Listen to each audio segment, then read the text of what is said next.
প্রিয় ভিউয়ার্স, আসসালামু আলাইকুম। আশা করি আল্লাহর রহমতে সকলেই ভালো আছেন। ঝিঙে ফুল, আমি এখন ঝিঙে ফুল বা ঝিঙে ফুল কবিতা আবৃত্তি করব না। আমি আজকে আপনাদেরকে ঝিঙে ফুলের কিছু অজানা তথ্য, সরি, ঝিঙে চাষের কিছু অজানা তথ্য দেওয়ার চেষ্টা করব। ঝিঙে হচ্ছে একটা গুরুত্বপূর্ণ সবজি গ্রীষ্ম এবং বর্ষাকালের জন্য, এবং এটা মোটামুটি ভালো উৎপাদন হয় এবং সুস্বাদু, অনেক টেস্টি। অন্য সব সবজি থেকে মোটামুটি ইন্টারেস্টেড অনেক বেশি। তো কিছু মানুষের, ম্যাক্সিমাম মানুষের পছন্দের তালিকায় ঝিঙেটা থাকবেই গ্রীষ্মকাল এবং বর্ষাকালের সবজি হিসেবে। তো ঝিঙে চাষের জন্য হচ্ছে, প্রত্যেকটা জিনিস চাষ করার জন্য হচ্ছে আগে সময়টা গুরুত্বপূর্ণ, সঠিক সময় নির্ধারণ করতে হবে। তো আপনি ঝিঙে কি আগাম চাষ করতে চান, সিজন সিজন এবং আগাম, সিজন না একদম শেষ? এটা হচ্ছে আপনার কাছে আমার চারটা প্রশ্ন। একেবারে আগাম হচ্ছে পুরো জানুয়ারি মাস, আর আগাম এবং সিজন মিলিয়ে হচ্ছে ফেব্রুয়ারি মাস, আর পরের গুলো হচ্ছে পুরো সিজন এবং সিজনের শেষ দিক দিয়ে। সময়টা বুঝতে পারছেন? আপনি যদি আগাম লাগাইতে চান, মানে জানুয়ারি মাসে লাগান, এটাতে একটু দাম বেশি পাবেন, ফলন কম হবে, একটু রোগবালাই বেশি হবে। আর যদি ফেব্রুয়ারি মাসে লাগান, আগাম এবং সিজন, প্রথমে দাম পাবেন, পরে লাস্টে যখন হারভেস্টিং করবেন তখন দাম একটু কম হবে এবং ফলন ভালো হবে, রোগবালাই কম হবে। এরপরে যেগুলো লাগাবেন সিজন, ফলন ভালো হবে, রোগবালাই কম, দাম কম আর কি। তো আপনি সময়টা বুঝতে পারতেছেন। এরপর হচ্ছে জাত নির্ধারণ করা। জাত নির্ধারণটা অনেক বেশি গুরুত্বপূর্ণ। তো আমি এক্স্যাক্টলি যতগুলো চাষাবাদ করি এর মধ্যে এসিআই, লাল তীর, মেটাল এটাকে সব থেকে বেশি প্রাধান্য দেই। তারপর বীজ পাতা আছে, এগুলা এত নেই না, কিন্তু ব্র্যাকটা নেই সাথে কিছু, ললিতা, ব্র্যাক নেওয়া হয়।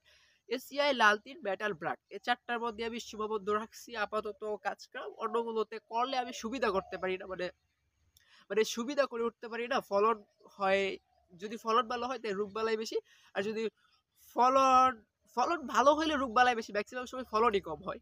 তো ফলন ভালো হলে রোগবালাই বেশি পাওয়া যায়, তাই আমি আপাতত এটিতে আছি। আপনারা যদি ভালো কোনো জেনে থাকেন তাহলে আমাকে অবশ্যই একটু কমেন্টে দিবেন, আমি একটু চেষ্টা করব অন্যগুলোতে। তো দেখলেন, বীজের ক্ষেত্রে আপনি যেটা নিতে পারেন এসিআই, লালতির, মেটাল, ব্র্যাক,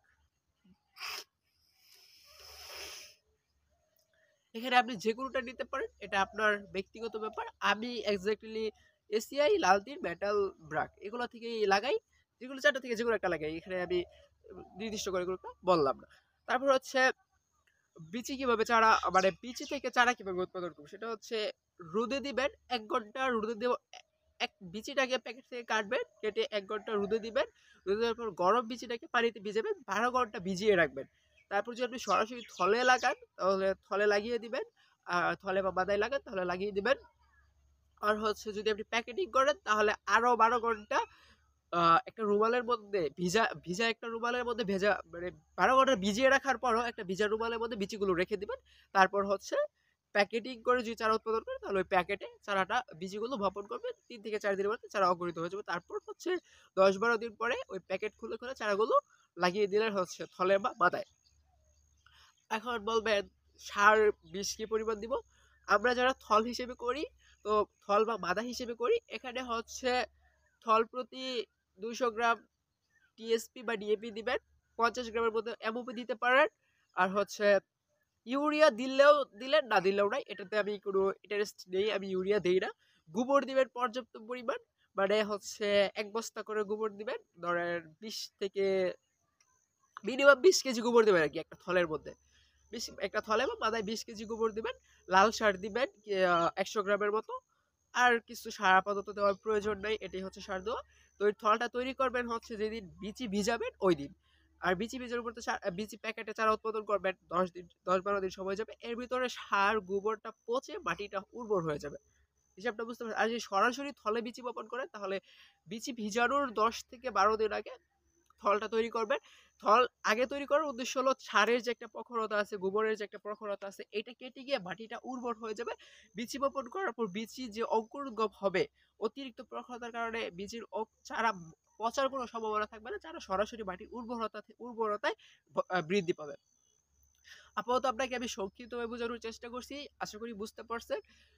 যদি কোনো তথ্য ছুটে গিয়ে থাকে সেটা হচ্ছে আপনারা আমাকে জানাবেন, আমি সেটা আবার অ্যাড করে দেবো কমেন্ট অথবা ডেসক্রিপশনে।